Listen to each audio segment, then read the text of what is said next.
உண்மையாவே நம்மலாம் படிச்ச முட்டாளாங்க. இந்த கேள்விக்கான பதில் இந்த வீடியோ முடியும் போது கண்டிப்பா உங்களுக்கு தெரியும். இந்த விஷயத்தை நம்ம தெரிஞ்சுக்கணும், நிறைய பேருக்கு தெரியப்படுத்த வேண்டிய விஷயம் தான் இது. தயவு செஞ்சு ஒரு 2 நிமிஷம் டைம் வந்தது அப்படின்னா இந்த வீடியோ ஃபுல்லா பாருங்க. என்ன ஆச்சு அப்படிங்கறத ரொம்ப டீட்டெயிலா சொல்ல ஆரம்பிக்கிறேன். 1020 கோடி ஊழல் அமைச்சர் கே நேரு அவர்கள் மீது வழக்கு பதிவு செய்யணும் அப்படின்னு சொல்லிட்டு மெட்ராஸ் உயர்நீதிமன்றம் பாத்தீங்கன்னா விஜிலன்ஸுக்கு ஒரு ஆர்டர் போட்டிருக்காங்க. இடி சப்மிட் பண்ண ப்ரூஃப், அதாவது என்ஃபோர்ஸ்மெண்ட் டைரக்டர் ஹைகோர்ட்ல சப்மிட் பண்ண ப்ரூஃபை பார்த்துக்கிட்டு இந்த கேஸ்ல முகாந்தரம் இருக்கு, இதுல வந்துட்டு நீங்க வழக்கு பதிவு பண்ணலாம் அப்படின்னு சொல்லிட்டு விஜிலன்ஸ் ஹைகோர்ட் இப்போ ஆர்டர் பண்ணிருக்காங்க. நகராட்சி நிர்வாகத்துறையில பணி நியமனம் பண்றதுக்கும் டெண்டர் விடுறதுலயும் பாத்தீங்கன்னா ஊழல் நடந்திருக்கு. அதாவது பெர் ஹெட் பாத்தீங்கன்னா 25 இருந்து 35 லட்சம் ரூபாய் வாங்கினதா சொல்லப்படுது. டெண்டர்ல பாத்தீங்கன்னா டெண்டர் விடுறதுக்கு முன்னாடி அந்த டெண்டர் யாருக்கு போகணும் அப்படிங்கிற டீடைல்ஸ் எல்லாம் வெளியே வந்ததா சொல்லப்படுது. இத நான் சொல்ல கிடையாது, இடி ஹைகோர்ட்ல சப்மிட் பண்ண ப்ரூஃப்ல சொல்லியிருக்காங்க. டிபிக்கலா பாத்தீங்கன்னா அயன் படத்தை பார்த்த ஃபீல் தான் இருக்கு. 10 ரூபாய் நோட்டை வச்சுக்கிட்டு ஹவாலா பணத்தை மாத்திருக்காங்க. கே நேருவோட சகோதரரும் இருக்காங்க அண்ட் அவரோட நண்பரும் இருக்காங்கன்னு இடி சொல்லியிருக்காங்க. சரி, இதை விட டீட்டெயிலா நீங்க பல வீடியோ பார்க்கும்போதே தெரியும். நான் என்ன சொல்ல வர்றேன் அப்படின்னா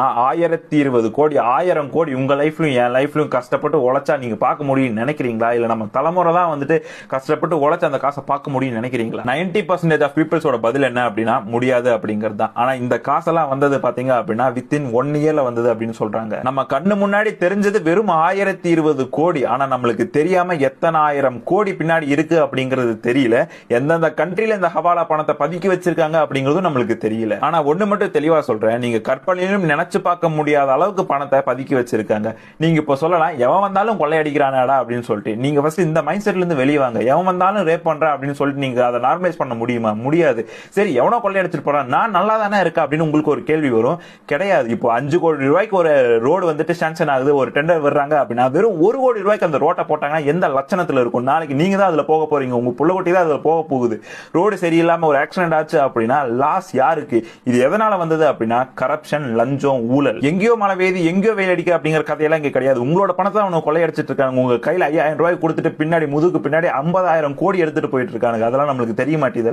தெரிஞ்சும் பரவாயில்ல அப்படின்னு தான் இருக்குமா? சகிச்சு பொறுத்து எத்தனை நாளைக்கு இருக்க போறீங்க? நம்மளால மாத்த முடியாது அப்படின்னு நீங்க சொல்லாதீங்க. மாத்த முடியாது அப்படின்னா ஏன் 5 வருஷத்துக்கு ஒரு டைம் உங்க வந்து உங்க காலில் விழுகிறானுங்க, நீங்க தூக்கி வீசிடுவீங்களோ அப்படிங்கிற ஒரு பயம் தானே. நம்ம அவ்வளவு முட்டாளா? 2026 இருக்கோம், எல்லா டெக்னாலஜி நம்ம யூஸ் பண்ணிட்டு இருக்கோம். 10 வருஷத்துக்கு முன்னாடி என்ன பேசினா அப்படிங்கிற நம்ம போன்ல இன்னைக்கு பார்க்க முடியும். அப்படி இருந்தும் நம்ம ஏமாந்துட்டு இருக்கோம் அப்படின்னா உண்மையாவே நம்ம எல்லாம் படிச்ச முட்டாள் தானா? இதையும் சில பேர் முட்டு கொடுப்பானுங்க. நான் அந்த கட்சி இந்த கட்சி அப்படின்னு என் மேல ஒரு லேபிள் ஒட்டுவானுங்க. எனக்கு அவனுக்கு மேல இருக்க கோபத்தை தாண்டி பரிதாபமா இருக்கு. ஏன்னா அவனோட பணத்தையும் தான் கொள்ளையடிச்சிட்டு இருக்கானுங்க. எனக்கு மனசுல பட்டதை நான் ஓப்பனா சொல்லிட்டேன். எத்தனை பேர் எனக்கு தப்பா நினைக்க போறீங்க அப்படிங்கறதெல்லாம் எனக்கு தெரியல. ஆனா புரிஞ்சுது அப்படின்னா ரொம்ப சந்தோஷம். இதை பத்தி நீங்க என்ன நினைக்கிறீங்க அப்படிங்கறத கமெண்ட் பாக்ஸ்ல சொல்லுங்க.